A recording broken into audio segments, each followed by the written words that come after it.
Okay, so on example 11, it's going to be slightly more difficult, this one. We'll see why when we sketch out this graph. And as I said before, I would always recommend, if the graph's not drawn, try and sketch it out. It gives us an idea of the area. So we're going to have a cubic expression here. So let's find my roots. The root's going to be at x is 0, 1, and negative 3.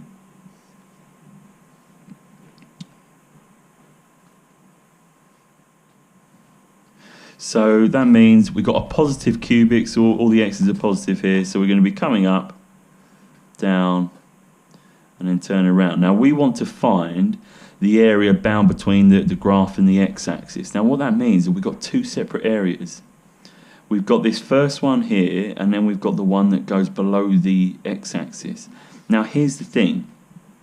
If you simply integrate this function between 1 and negative 3, when you do that on your calculator, or we do it through calculus, because this is going to return us a negative value for that area, it's actually going to subtract it from this one. So we're not actually going to find both areas together.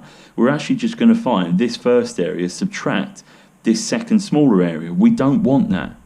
So what we have to do at any point where we get a graph that goes above and below, but we want to find the combined area captured between the graph and the x-axis, then what we have to do from there is work out these areas separately, find the absolute value, so basically get rid of any negatives, and then add them together. So what we're going to be doing for this question is integrating my x minus 1, x plus 3 between firstly 0 and negative 3. And then we're going to integrate separately between 1 and 0 the same expression, both with respect to x.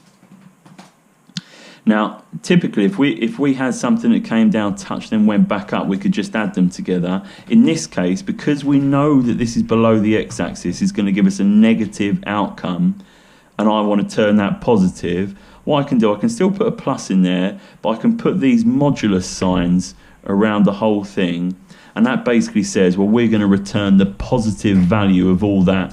We learn a little bit about more about that in year 13 when we draw some graphs out.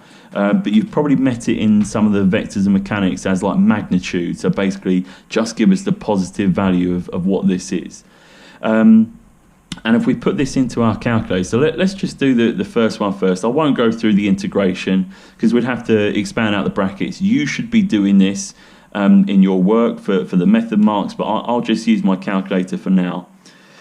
So I've got x minus 1 and x plus 3 with respect to x, and then I'm going to go between negative 3 and 0. So this first one gives me a value of 45 over 4. I'm now going to plug this one in separately. Remember, you can't go between 1 and negative 3. You have to split these up into two sections. So now all I need to do is just change my limits here. So now this is just going to be between 1 and 0. Yeah, that gives me the negative 7 over 12. But we want to return, when we add it on, the absolute value of this, which means we want to return just this but positive. So we're just going to end up doing 45 over 4 plus positive 7 over 12. And we can just use our calculators for that to return us 71 over 6. Okay, hopefully that makes sense. And you can now crack on with the next set of exercises.